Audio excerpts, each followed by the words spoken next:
What is going on, everybody? My name is TAETRO, and today we're doing a new segment I like to call TAETRO Rants. Alright, so this topic has been on my mind ever since actually Circuit 1 was out, because I'm an Ableton Live user, and as we all know, Ableton Push, like the Push 2 that I have here, is of course the best controller for Ableton Live. It's the most well integrated. Why? Because Ableton Live, Ableton Push, they are made by the same company. Of course, the people who design the DAW design the hardware. It's gonna have the best integration. And Push is amazing, but it's like 5 years old now, and it's also still retailing for about $800, which is not super accessible to a broader market. Not that it has to be. It's also not very portable, so I've been waiting for a Push Mini to exist. Something that's way easier to throw in a bag. At this point, this is not very easy to throw in a bag, and when it's not plugged in via power, it's pretty unseeable, especially in any kind of daylight situation. But enter in the Circuit Tracks by Novation. Now, the reason this frustrates me and excites me all at the same time is because Circuit Tracks is really good at what it does for being a standalone groove box. They added audio inputs. I'm not going to go over all the details. I did a whole video on Circuit Tracks.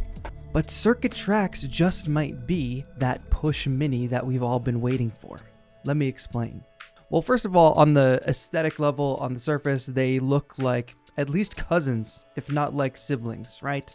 Macro knobs at the top, pad interface, different function buttons. And actually, a lot of the functions that work for Circuit Tracks and a lot of the labeled buttons could actually transfer very easily over to an Ableton Live workflow.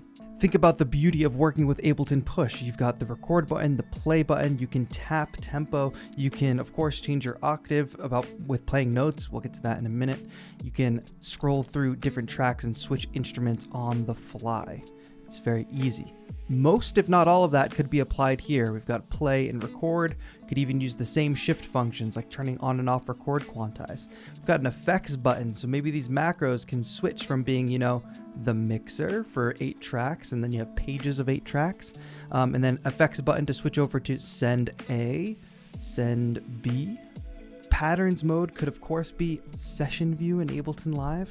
Obviously, we have note mode, and this is my biggest gripe with Circuit Tracks and Circuit in general, because we've got a notes mode here, right? And for those aren't familiar with the Circuit Tracks, right, these 2 rows are like a sequencer, but let's say we get rid of that sequencer for now. Shift note. Great, now we've got a 4x8 grid of note mode, right? Now, notice that it looks a little bit different from Push. That's because Push, by default, comes with its notes arranged in fourths mode. This makes it 100 times easier to play, more ergonomic, and it just makes more sense. I can play the scale up like that or across. What this allows you to do is actually play chords very easily. So triads, 3 notes, the most basic chord, you make a triangle formation.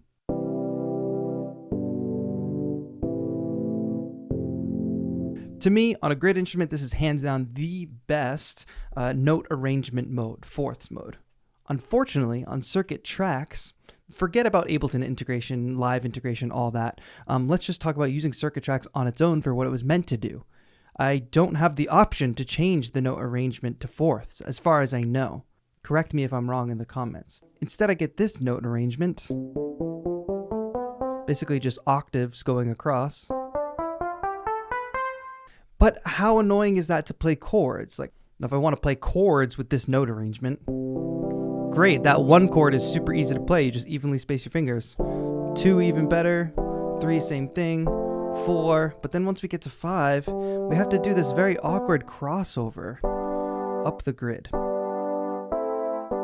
Which of course, like any instrument, you could learn to play that. It's not that serious. If I absolutely had to, I would. But in knowing that something like fourths mode scale arrangement on a grid instrument exists, why not implement it here? I'm not going to speak for any, people that work behind the scenes, but this doesn't seem like a tough lift or a heavy lift. And not only that, of course, we have half the amount of pads on Circuit Tracks that we have on Push. But even if you cut this grid in half, and I forgot about that top half, we just use the 4x8, just like we have on Circuit Tracks, I can still play a chord and a bass note, similar to like a two-handed piano playing.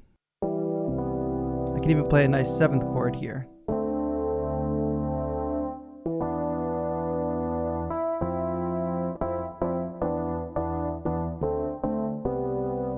That is not nearly as ergonomic in this note layout. So first of all, I think they need to add this 4th mode layout to the circuit tracks in general for its basic function.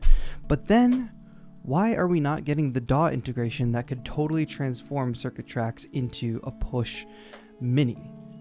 After all, Novation does make the Launchpad X and the Launchpad Pro, which are now probably the closest equivalent to push out on the market. They don't have a screen, they don't have any knobs, but in terms of the DAW functionality, they've got most of what you need. And they've got the Launch Key Mini, of course, which is one of my favorite MIDI controllers, but it's got amazing Ableton Live DAW functionality built into it. So Novation has written control scripts for Ableton Live before, so it seems like they at least have the relationship. So what's holding us back from integrating that all into circuit tracks? Is it technical, or does it have to do with market share of the products? Maybe Ableton wants to do their own push mini, or maybe having a product that's half the price of push but packs a lot of the same functionality would not work out too well business-wise for Ableton. But on the surface level, and looking out for all my consumer friends out there, I see no reason that we should not be able to use the circuit tracks as a push mini with most of the same functionality built in. And then what you would have is this perfect on-the-go groove box that you could take with you, but then you'd have a portable, amazingly integrated DAW controller at the same time. Pie in the sky idea would be, could we get these audio inputs to work within our DAW, almost have this function as an audio interface? I know that's probably not possible just based on hardware limitation, but that would be amazing if it could. Nonetheless, I do think that the circuit tracks could make an amazing push mini. I think it's just a matter of these two companies collaborating or coming to some type of agreement, or putting resources towards actually coming up with a control script for circuit tracks in Ableton Live. Let me know what you all think about this in the comments down below. If you enjoyed this kind of video, I can do more TAETRO rants in the future. I do have some gripes with other types of gear, things that I think could make really good gear even better. But if you have similar thoughts, let me know in a comment. I would love to hear them. Like this video if you enjoy, subscribe for more live electronic music performances, tutorials, and content to make you a more productive producer. And that's going to be it for today. My name is TAETRO. Have a good one.